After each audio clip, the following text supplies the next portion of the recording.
Every month ఎంతో కొంత income generate, అది వేరు, మళ్ళీ ఆ యాక్టివిటీ వేరు. So they are liable to fine అనమాట. ఫైన్ చెప్తున్నా నేను, పనిష్మెంట్ వేరే. మళ్ళీ పనిష్మెంట్ ఆ స్ట్రక్చర్స్ డెమాలిష్ చేస్తాము, అదంతా వేరే. మొత్తం మీద మీరు చేసిన ఈ ప్రయత్నంలో ఒక చిన్న పాజిటివ్ థింక్ ఏంటంటే సుమంత్ గారి ద్వారా వాళ్ళకి వెళ్తాం, అదే ఎండోమెంట్ మినిస్టర్ ద్వారా వాళ్ళు రెస్పాండ్.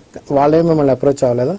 లేదు సార్, అప్రోచ్ అవ్వాలి. నన్ను అసలు వాళ్ళు డెక్కన్ సిమెంట్ వాళ్ళు అప్రోచ్ అవ్వలేదు, అవరు కూడా ఎప్పటికీ. బికాజ్ ఎందుకంటే వాళ్ళు దే నోస్ వెరీ వెల్, నేను ఐఎమ్ సంథింగ్ యారిగెంట్ గా అక్కడ వాళ్ళ దగ్గర పనిచేశాను కాబట్టి నాకు సార్ నేను డెక్కన్ సిమెంట్ ఆర్గనైజేషన్ నుంచి I was came out from that organisation with good conduct. They have given conduct certificate to me, is a good person, like that. So our conduct తో నేను బయటకు వచ్చా. I was personally resigned my job to question these things and to దీన్ని ఎక్కడైనా fight చేయడం కోసం decide అయ్యి బయటకు వచ్చా. Because I was local guy there. నాకు అసలు భయమే లేదు, వాళ్ళ నుంచి కూడా నాకు ఎటువంటి థ్రెట్ రాలా. ఇప్పుడు ఇందాక మీరు చెప్పారు ఉత్తమ్ కుమార్ రెడ్డి గారు కాన్స్టిట్యున్సీలో ఉంది. ఉత్తమ్ కుమార్ రెడ్డి గారు కొంచెం బలమైన కాంగ్రెస్ పార్టీ నాయకుడు కనుక మేబీ ఎండోమెంట్ మినిస్టర్ గారు దాంట్లో ఇన్వాల్వ్ అవడానికి ఆలోచించుంటారని అన్నారు. ఉత్తమ్ కుమార్ రెడ్డి గారు కూడా ఏదో ట్వీట్ చేయడం, ఏదో కంప్లైంట్ చేయడం అనేది ఒకటి వచ్చింది కదా, ఏంటది? అదే సార్, డెక్కన్ సిమెంట్స్ ఇష్యూ మీద సుమంత్ గారు, రోహిణ్ రెడ్డి గారు గన్బెట్టి డెక్కన్ సిమెంట్ మేనేజ్మెంట్ ని బెదిరించారు అనేది ఉత్తమ్ కుమార్ రెడ్డి గారు కంప్లైంట్ చేస్తేనే స్టేట్ పోలీస్ అంతా కూడా యాక్ట్ అయ్యారనేది సో అంటే మీడియాలో వచ్చిన న్యూస్. బట్ ఉత్తమ్ కుమార్ రెడ్డి గారిని డైరెక్ట్ గా మీడియా వెళ్ళి అడిగితే I was no way concern to this issue అని చెప్పేసి ఆయన డైరెక్ట్ గా చెప్పేశారు, నాకు సంబంధం లేని చెప్పారు. సో ఇట్స్ మీన్స్ వాట్ అంటే ఇది సంథింగ్ ఎక్కడో ఇది మిస్ట్రిగర్ అయింది, అంటే మిస్లీడ్ అయింది. వీళ్ళు డెక్కన్ సిమెంట్ వాళ్ళే కావాలని ఇదంతా చేశారనేది నా పర్సెప్షన్. అంటే పొలిటికల్ వాళ్ళ మధ్యన వైరాలిటీ. ఎస్, అవును. ఎందుకంటే ఇదంతా జరగటం వల్ల నష్టం తీవ్రమైన నష్టపోయేది ఎవరు సార్? ఫస్ట్ సో ఎవరికి బెనిఫిట్ ఇది? గవర్నమెంట్ బెనిఫిట్, గవర్నమెంట్ కి, నష్టపోయేది డెక్కన్. సో ఇష్యూ బయట రాకుండా ఏం చేయాలి? సుమంత్ ఏదో విధంగా బ్యాట్ చేయాలి. కాబట్టే వీళ్ళు ఆ సింపతి క్రియేట్ చేసుకోవడం కోసంగా సుమంత్ మీద అలిగేషన్ క్రియేట్ చేసి అంత రేంజ్ లో ఆలోచించారని మీరు భావిస్తారు? Definitely sir. డెక్కన్ సిమెంట్స్ అనేది ఒక ఆర్గనైజేషన్ కోసం కొన్ని 100 మంది పనిచేస్తారు. ఆ 100 మందిలో టెక్నికల్ పీపుల్ ఉంటారు, లీగల్ పీపుల్ ఉంటారు, ఫైనాన్షియల్ గా చూసుకునే వాళ్ళు ఉంటారు, ఇదంతా ఉంటారు. సో ఇదంతా ఒక ఆర్గనైజేషన్ లో సెటప్ కాబట్టి డెఫినెట్లీ వాళ్ళ. మీరు 7 ఏళ్ళుగా పోరాటం చేస్తున్నారు కదా, అంటే గత ప్రభుత్వంలో ఈ పోరాటం అప్పుడు ఎవరినైనా కలిసారా? సార్ నేను పీపుల్స్ అంటే పొలిటీషియన్స్ ని ఎవరిని మీట్ అవ్వలేదు సార్. డెఫినెట్లీ ఎందుకంటే నాకు ఫస్ట్ నుంచి కూడా దీనిలో పొలిటీషియన్ ఇన్వాల్వ్మెంట్ చాలా తక్కువ ఉంటుంది. అప్పుడు కలవనటువంటి మీరు ఇప్పుడు కొండా సురేఖ్ గారిని కలవడానికి కారణం? ఇప్పుడు కూడా కొండా సురేఖ్ గారిని కలవాలా, సుమంత్ గారిని కలిసారు. సుమంత్ ఈజ్ కన్సర్న్ కదా. నేను అందుకే ఆవిడ పేషీలోనే నేను ఇప్పుడు కొండా సురేఖ్ గారి ఇంటికి వెళ్ళలేదు, ఆఫీస్ కి వెళ్ళా. సెక్రటేరియట్ లో ఉన్న కొండా సురేఖ్ గారి పేషీలో నేను అఫీషియల్ కంప్లైంట్ ఇవ్వడానికి వెళ్తే అక్కడ కలిసారు నాకు వీళ్ళు. అంతేగాని అదర్వైజ్ నాకు పర్సనల్ గా వెళ్తే ఎవరో కూడా నాకు తెలియదు, నేనేమన్నా వాళ్ళకి కూడా తెలియదు. అండ్ కొండా సురేఖ్ గారిని ఇంతవరకు నేను మీట్ అయింది లేదు, ఫోన్ లో మాట్లాడింది కూడా లేదు. ఇలాంటి సెక్రటేరియట్ లో గత ప్రభుత్వ హయాంలో కంప్లైంట్ ఇచ్చారు మీరు? నేను ఇచ్చాను సార్. అప్పుడు ఎవరున్నారు? అప్పుడు last time principal chief conservator of forest R Shobha garu ఉన్నారు, ఆవిడకే ఇచ్చాను. హేమకుమార్ గారు అని చెప్పేసి ఇంటి inspector general of forest for the state, అంటే ఎంఓఎఫ్ నుంచి ఆయన రిప్రజెంట్ చేస్తాడు, ఆయన కూడా కలిశాను. ఇవన్నీ జరిగినాయి, అంటే పోయిన గవర్నమెంట్ లో జరిగినవి. ఆఫీసర్లు ఇప్పుడు పొజిషన్ లో లేరు కాబట్టి ఇప్పుడు వచ్చిన ఆఫీసర్లు దే ఆర్ సంథింగ్ ఫ్రెష్, అంటే ఇష్యూస్ కి ఫ్రెష్ కాబట్టి అంత కొల్యూడ్ అయి ఉండకపోవచ్చు, అంత కరప్ట్ అయి ఉండకపోవచ్చు, డెక్కన్ సిమెంట్ మేనేజ్మెంట్ తో అంత రిలేషన్ ఉండకపోవచ్చు. సో వీళ్ళంతా ఫ్రెష్ పీపుల్ అనే ఉద్దేశంతో వీళ్ళకి నేను కంప్లైంట్ ఇచ్చాను. ఇప్పటివరకు మీరు పబ్లిక్ డొమైన్ లోకి రాలేదు. మీరు చెప్పిన దాన్ని బట్టి మీరు పబ్లిక్ డొమైన్ లో రావడానికి కారణం కూడా డెక్కన్ సిమెంట్ పరోక్షంగా భావించవచ్చా? Definitely sir. పబ్లిక్ డొమైన్ లో కొన్ని ఇష్యూస్ లో అడ్రస్ చేశాను కానీ ఇంత డీటెయిల్ గా చెప్పలేదు. అప్పుడు అంటే ఇంత హైప్ అయితే రాలా. ఇప్పుడు ఎప్పుడైతే పొలిటికల్ ఇన్వాల్వ్మెంట్ అనుకోకుండా జరిగిపోయిందో దాంతో ఒకసారిగా ఇష్యూ పబ్లిక్ డొమైన్ లో బాగా ఎక్కువ ప్రచారం జరుగుతుంది. Anyways is a good thing sir, చాలా మంచిదే. ఎందుకంటే నిజం బయటకు వస్తుంది కదా, నిజం బయటకు వస్తే నాకు మీకు చెప్పాను కదా సార్, గవర్నమెంట్ కి లాభం, ఫారెస్ట్ అక్కడ ఫారెస్ట్ కాపాడబడుతుంది, ఎన్విరాన్మెంట్ కాపాడబడుతుంది, దేశానికి మంచి జరుగుతుంది. కంప్లైంట్ తెలంగాణ గవర్నమెంట్ లో చాలా కుదిపోయింది, మీకు తెలిసే ఇష్యూస్. ఇంకా అంటే ప్రస్తుతానికి వార్ ఆగింది అనుకుంటున్నారు కానీ బట్ అది మండుతూనే ఉందేమో ఇంటర్నల్ గా. సార్ ఇక్కడ చాలా హానెస్ట్ చెప్పాలంటే వాళ్ళు అంటే కొండా సురేఖ గారి ఇష్యూ గురించి, సీఎం రేవంత్ గారి ఇష్యూ గురించి అడ్రస్ చేసే అంత పెద్ద నాలెడ్జ్ కానీ అంత పెద్ద ఎబిలిటీస్ కానీ నాకు లేవని నేను straight away I was admitting that. So నాకు తెలిసిందల్లా డెక్కన్ సిమెంట్స్ లో జరిగిన తప్పు తెలుసు. డెక్కన్ సిమెంట్స్ లో జరిగిన తప్పుని ఎవరు కాపాడుతున్నారో నాకు తెలుసు. ఎవరు కాపాడుతున్నారు? Forest department, concern forest department officers are the culprit in this particular issue. That is the thing.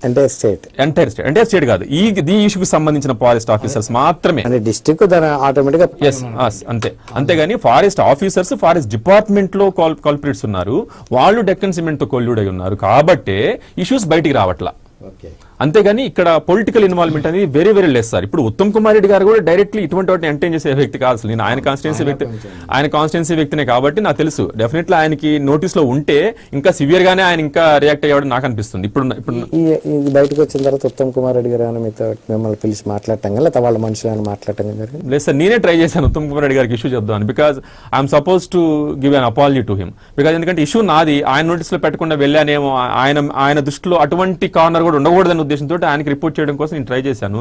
చాలా సార్లు ట్రై చేశాను. అంటే ఆయన పర్సనల్ నెంబర్కి చాలా నెంబర్ ఆఫ్ టైమ్స్ కాల్ చేస్తే ఆయన ఆన్సర్ చేయట్లేదు. బికాజ్ ఆయన దగ్గర నా నెంబర్ ఉండకపోవచ్చు, నేను ఎవరు ఆయన తెలియపోవచ్చు. బట్ ఆయన ఓఎస్డీ లిఫ్ట్ చేశారు. ఓఎస్డీ లిఫ్ట్ చేసి మంగళవారం తర్వాత ఒకసారి కలుద్దాం అన్నారు. కానీ బట్ వెళ్ళాలా వద్దనేది కూడా ఇప్పుడు ఆల్రెడీ ఇష్యూ క్లోజ్ అయిపోయింది. నాకేంటంటే సార్ వాళ్ళ మధ్య ఉన్న పొలిటికల్ ఇష్యూ క్లోజ్ అయిందా రైజ్ అయిందా నాకు అనవసరం.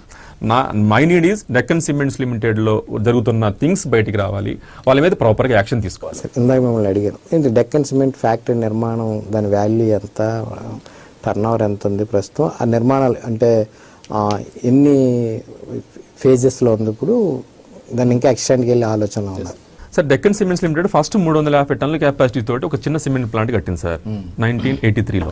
తర్వాత వాళ్ళు 5000 టన్స్ కెపాసిటీకి ప్లాంట్ ఎన్హాన్స్ చేసుకున్నారు 2004. తర్వాత ఇప్పుడు 3వ ప్లాంట్ కడుతున్నారు, ఒకటే కాంపౌండ్లో థర్డ్ ప్లాంట్ కడుతున్నారు అనమాట. ఇప్పుడు ఈ 3 ప్లాంట్స్ కలిపి వాళ్ళ production capacity 9000 turns per day. ఒక రోజుకి 9000 టన్నుల సిమెంట్ ప్రొడ్యూస్ చేసి బయటకు పంపిస్తారు. అంటే దాని అర్థం ఏంటంటే సార్, ఒక్క రోజుకి 12 నుంచి 13,000 టన్నుల లైమ్ స్టోన్ భూమిలోంచి బయటకు తీస్తారు. ఇంత సిమెంట్ తయారవ్వాలండి. సో అంత భూమిలోంచి అంత మినరల్ బయట తీస్తున్నారు, ఇంత సిమెంట్ తయారు చేసి బయటకు అమ్ముతున్నారు. దాన్ని బట్టి మీరు అర్థం చేసుకోండి వాళ్ళ ఫైనాన్షియల్ పొటెన్షియాలిటీ ఎందో. ఒక్క సిమెంట్ బ్యాగ్ 350 రూపాయలు సార్. చెప్పినట్టు ఫారెస్ట్ లో వాళ్ళు కట్టడానికి సిమెంట్ ఫ్యాక్టరీ కట్టడానికి ఛాన్స్ లేదు కదా, కానీ మళ్ళా ఇప్పటికే 2 చేశారు, 3ది కూడా చేస్తున్నారు. ఇప్పటికి దాని మీద ఎవరు అబ్జెక్ట్ చేయరు? అబ్జెక్ట్ నేనే చేశాను అది కూడా. అది అబ్జెక్ట్ చేస్తూ దాన్ని ఎన్జిటి నేషనల్ గ్రీన్ ట్రిబ్యునల్ లో ఒక అప్పీల్ ఫైల్ చేశాను సార్. అప్పీల్ ఫైల్ చేస్తే ఆ టైంలోనే నేషనల్ గ్రీన్ ట్రిబ్యునల్ ఏం చెప్పిందంటే, national green tribunal is given, చూడండి sir order, given this order ఏం చెప్తుందంటే, అప్పటికి ఫైనల్ క్లియరెన్స్ రాలా. వీళ్ళు థర్డ్ ప్లాంట్ కట్టడానికి permission minister of environment central government నుంచి పర్మిషన్ తీసుకునేటప్పుడు నేను తీసుకోవడానికంటే ముందే అసలు టోటల్ థింగ్స్ అన్ని wrong, deviation of the act అడుగుతుందని చెప్పేసి national green tribunal appeal file చేశాను. అప్పటికి ట్రిబ్యునల్ ఇచ్చిన ఆర్డర్ ఏంటంటే sir, tribunal given liberty to me, నాకు అండ్ ఇంతకుముందు ఉన్న అప్లికెంట్కి కలిసి ఏమి ఇచ్చిందంటే, దీన్ని ఈ ప్రాసెస్ తప్పని మీకు అనిపిస్తే you may approach the appropriate forum to challenge the things అని గ్రీన్ ట్రిబ్యునల్ ఇచ్చిన ఆర్డర్ సార్ ఇది. మీరు మళ్ళీ అప్రోచ్ అయ్యారా మరి? అంటే తర్వాత ఫైనల్ క్లియరెన్స్ వచ్చింది 2023 తర్వాత ఫైనల్ క్లియరెన్స్, అంటే స్టేజ్ 2 ఫైనల్ క్లియరెన్స్ అప్పటికి రాలేదు. కాబట్టి స్టేజ్ 2 వచ్చిన తర్వాత మాత్రమే నేను ఛాలెంజ్ చేయగలను. స్టేజ్ 2 వచ్చేయడానికి గవర్నమెంట్ లోనే పెద్ద ఇష్యూ, అంటే ఎలక్షన్ టైము, తర్వాత గవర్నమెంట్ మనడి ఇవన్నీ జరగడం వల్ల మళ్ళీ కోర్టుకు వెళ్ళాలి. ఈసారి వెళ్తే నేషనల్ గ్రీన్ ట్రిబ్యునల్కి వెళ్ళను సార్. ట్రిబ్యునల్ కాకుండా నేషనల్ గ్రీన్ ట్రిబ్యునల్ అనేది దేశంలో 4 కోర్టులు ఉంటాయి సార్. నేషనల్ గ్రీన్ ట్రిబ్యునల్ అనేది particularly formed to protect the environment, forest and mining and water and air, దీనికోసం ఉందన్నమాట. సో ఇది కూడా సుప్రీంకోర్టు కంట్రోల్లో పనిచేసిన ఒక అథారిటీనే. సో ఇక్కడ కూడా వీళ్ళు మేనేజ్ చేస్తున్నారు, ఇంకా స్టేట్ గవర్నమెంట్ సైడ్ నుంచి వీళ్ళు మేనేజ్ చేస్తున్నారు. నెక్స్ట్ నాకు ఒక ఆప్షన్ ఉంది సార్. ఫైనల్గా ఇవన్నీ జరుగుతుందంతా సుప్రీంకోర్టు గైడ్ లైన్స్ ని మించి సుప్రీంకోర్టుని వైలేట్ చేస్తున్నారు. I will approach supreme court. సుప్రీంకోర్టుకే ఎందుకు అప్రోచ్ అవుతానంటే, సుప్రీంకోర్టు కంట్రోల్లో సెంటర్ అంటే కస్టోడియల్, అంటే సుప్రీంకోర్టు కాన్స్టిట్యూట్ చేసిన ఒక సపరేట్ బాడీ ఉంటుంది. సెంట్రల్ ఎంపవర్మెంట్ కమిటీ అని ఒక కమిటీ ఉంటుంది sir. So the committee is empowered to protect the forest. Same ఏదైతే నేను నేషనల్ గ్రీన్ ట్రిబ్యునల్ ఉన్న దీనికంటే ఎక్స్ట్రీమ్ లెవెల్ ఆఫ్ పవర్స్ తోటి ఒక సెంట్రల్ ఎంపవర్డ్ కమిటీ అనేది సుప్రీంకోర్టు కంట్రోల్లో ఒకటి ఉంటుంది అనమాట. సో ఆ ఎంపవర్డ్ కమిటీకి ఫైనల్ గా ఈ ఇష్యూస్ అన్ని అడ్రస్ చేసేసి సుప్రీంకోర్టు నుంచి అక్కడ నుంచి హ్యాండిల్ చేస్తూ దీన్ని ఎన్ఫోర్స్మెంట్ డైరెక్టరేట్ కి అండ్ సిబిఐకి అప్పచెప్పాలి ఈ కేసు అని చెప్పి అక్కడే డిమాండ్ చేద్దామని చెప్పేసి నా ఫైనల్ ఆప్షన్ అన్న ఒపీనియన్. అంటే ఇప్పటి వరకు మీరు చెప్పిన దాంతో వాళ్ళకి కొంత పర్మిషన్ ఇచ్చా జరిగింది. అసలు దీనివల్ల ఇంకా ఎంత ల్యాండ్ డ్యామేజ్ అయి ఉంటుంది అనుకుంటారు? ఏ గ్రామాలు ఇబ్బంది పడుతున్నాయి అనుకుంటారు సార్? ఇప్పటి వరకు 650 ఎకరాలు ఓపెన్ పిట్స్, బొందలు అంటారు సార్ తెలుగులో, అంటే మా తెలంగాణ భాషలో బొందలు అంటారు. బొంద అంటే 150 అడుగుల గోతులు, 150 అడుగుల డెప్త్ తోటి ఒక గోతులు వదిలేసిపోతే అక్కడ కనీసం మనుషులు కాదండి, పశువులు తిరగలేవు, ఏమి తిరగలేవు అనమాట. It's dead area, it's become as a dead area. ఆ ఏరియా అనేది పర్మనెంట్ గా దానికి భూమి ఉన్నంత కాలం అది పనికిరాని ఏరియాగా కన్వర్ట్ అయిపోతుంది. అలా చేసే రేటు వీళ్ళకి లేదు సార్. అక్కడ అక్కడున్న ఆ ఊరోళ్ళకే కాదు ఎవరైనా క్వశ్చన్ చేస్తారు దీన్ని. It's nation thing. ఈ సార్ పర్టికులర్ గా మహంకాళిగూడెం, రావిపాడు, జానపాడు అనే విలేజ్లకి దీనికంటే సఫర్ అవటం కన్నా ఇక్కడ జరుగుతున్న యాక్టివిటీస్ ఎవరన్నా దానివల్ల అడ్మైర్ అయ్యి ఇలాగే చేయొచ్చు కదా అనే యాక్టివిటీస్ అని రేపు నేనే దీనివల్ల ఇలా చేసుకునే అవకాశం ఉందంటే a system will be collapse sir. దీన్ని ఎవరైనా దీన్ని ఎగ్జాంపుల్ గా తీసుకోవచ్చు కదా. అంటే ఫారెస్ట్ ల్యాండ్ ఎంక్రోచ్ చేయొచ్చు, డబ్బులు ఉంటే రెగ్యులరైజ్ చేసుకోవచ్చు అనేది సిస్టమ్ కి ఒక it's become a black mark. Already 7 years నుంచి దీని మీద పోరాటం చేస్తున్నారు. ఇంకా అంటే ఇప్పటికే మీకు నాకు తెలిసి అయితే మీరు చెప్పిన ఆన్సర్ని బట్టి మీ దగ్గర ఎవిడెన్స్ బట్టి దీని మీద పెద్దగా మీకేమి మీకని కాదు పర్యావరణాన్ని కాపాడలేకపోయారు, ఇంకా పోరాటాలు ఉన్నారు. ఇది సాధ్యం కాకపోతే భవిష్యత్తులో ఎలా ముందుకు వెళ్ళబోతున్నారు మీరు? సాధ్యం కాదు అనేది క్వశ్చనే లేదు సార్ నాకు. బికాజ్ నేను నా ఫైట్ 7 years అంటున్నా కానీ ఇంకా 7 years అయినా ఇంకా 10 years అయినా ఎవరో ఒకరు జాయిన్ అవుతారు సార్. డెఫినెట్లీ ఒక రిజల్యూషన్ తీసుకున్న తర్వాత నేను సింగిల్గా స్టార్ట్ అయ్యాను. ఇప్పుడు నాకు చాలా మంది కాల్ చేస్తున్నారు విల్ జాయిన్ హ్యాండ్స్ అని. అంటే చాలా మంది ఈ ఇష్యూ మీద ఫైట్ చేయడానికి వన్స్ పబ్లిక్ డొమైన్లోకి వచ్చిన తర్వాత నేచర్ విల్ గివ్ స్ట్రెంత్. నేను నమ్మేది అదే. నేచర్ నాకు స్ట్రెంత్ ఇస్తుంది. నేను కాకపోయినా ఈ ఇష్యూని ఎవడో ఒకటి ముందు తీసుకెళ్తారు. డొమైన్లో పెట్టిన తర్వాత విత్ ఇంక్లూడింగ్ ప్రూఫ్స్ ని పెట్టిన తర్వాత వాళ్ళు కాపాడబడరు. కాపాడే వాళ్ళు కూడా చేతులెత్తేస్తారు. మీ భవిష్యత్తు పోరాటం?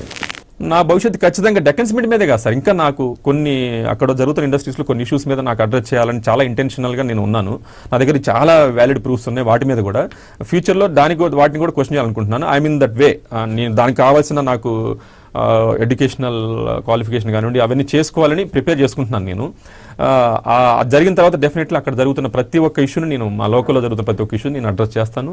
I will fight in proper manner and పర్టికులర్గా ఏ డొమైన్కైనా నేను వెళ్తా దీన్ని క్వశ్చన్ చేయడానికి.